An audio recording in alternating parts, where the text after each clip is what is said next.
A histórica igreja de Santa Inês em Agonia, aqui em Roma, recebeu entre 18 de 12 de 25 e 8 de 2 de 26 uma exposição chamada Cristo Nossa Paz, Caravaggio e Rubens a Roma. E em razão disso, apresentou então duas icônicas pinturas de Caravaggio e de Peter Paul Rubens. E dessa forma nós vamos percorrer e conhecer não só a igreja, mas também essa exposição temporária destes grandes artistas da pintura que estão no interior dessa igreja. É uma igreja que tem uma história belíssima e, ao mesmo tempo, duas pinturas históricas do século XVII estão em exposição temporária no interior dessa igreja, uma delas de Peter Paul Rubens e a segunda de Caravaggio. Essa igreja está localizada na Piazza Navona e em frente à Fonte dos Quatro Rios, na praça. A construção dessa belíssima igreja iniciou em 1652 e foi concluída em 1672 e sobre a ordem aí do Papa Inocêncio X, e bem ao lado do Palácio Pamphili, que era até na época pertencente à poderosa família de mesmo sobrenome e que era também da família do Papa. Ele que antes de ser Inocêncio X era chamado de Giovanni Battista Pamphili. E este palácio, que pertenceu à família Pamphili, o Palácio Pamphili, é a sede da Embaixada Brasileira em Roma e desde 1964 é propriedade da República Federativa do Brasil. Diversos arquitetos se envolveram na construção dessa igreja, incluindo Girolamo Rainaldi e seu filho Carlo Rainaldi. E também teve mãos aí dos arquitetos barrocos Francesco Borromini e Gian Lorenzo Bernini.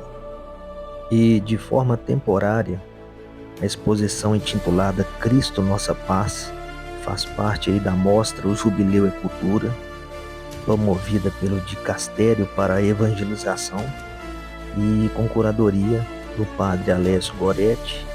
Ele trouxe duas obras espetaculares.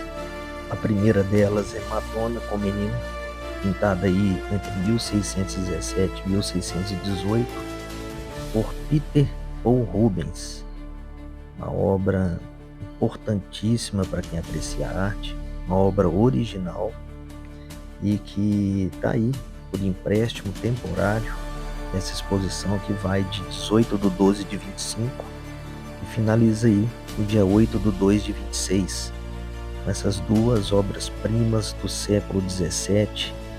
E a ideia era que ambas estão no interior dessa igreja com proposta de meditar sobre a encarnação, sobre a ressurreição de Cristo e sobre a morte do Filho de Deus, que são esses temas centrais dessas duas obras de artes que foram executadas aí por dois dos maiores mestres da história da arte e intimamente ligados ao ambiente romano à época.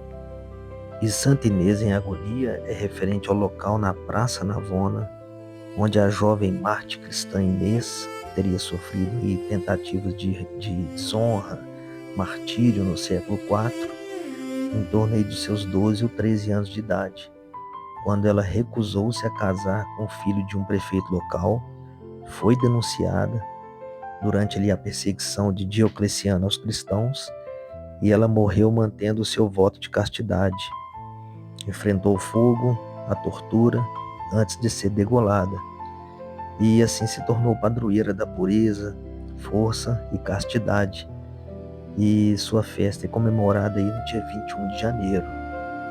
O seu crânio virou uma relíquia e está no interior dessa igreja, e o restante do seu corpo encontra-se na Basílica de Santa Inês, fora dos muros também em Roma, que é um monumental complexo primitivo cristão, construído ali no século IV por Constança, que foi filha de Constantino, que logo depois de Diocleciano converteu ao cristianismo, e posteriormente essa igreja Santa Inês fora dos muros foi remodelada pelo Papa Honório I no século VII. É uma igreja belíssima, muito bem decorada e que tem uma representatividade muito grande com sua história, que conta aí o martírio de Inês, que virou santa. E além do mais, está aí no ano do jubileu, e ela traz essas duas obras-primas. Para quem é da arte, conhece as artes plásticas aí, sabe que Caravaggio e Victor Paul Rubens foram grandes mestres da pintura. E essa, e falar nisso, essa segunda pintura, que é a pintura de Caravaggio, ela é chamada, é uma das 3 versões, e uma das versões está aqui presente, que é a Incredulidade de São Tomé, que foi pintada ali por volta de 1602 a 1607, com a colaboração de Próspero Orsi. E uma oportunidade única de ver 2 pinturas seculares que estão aí expostas de forma gratuita, e uma grande oportunidade de conhecer de perto essa pintura de Victor Paul Rubens, que ela é proveniente de uma coleção particular na Suíça, e também a pintura de Michelangelo Merisi, conhecido aí como Caravaggio, e que também é pertencente a uma coleção particular, porém austríaca, e baseada lá em Florença. E assim, aproveitando o momento em conhecer a Piazza Navona, suas 3 fontes, é a oportunidade também de conhecer a história dessa igreja, igreja de Santa Inês, em Agonia, que é uma igreja fantástica, e aproveitar também de ver essas 2 obras-primas que estavam expostas nesse período.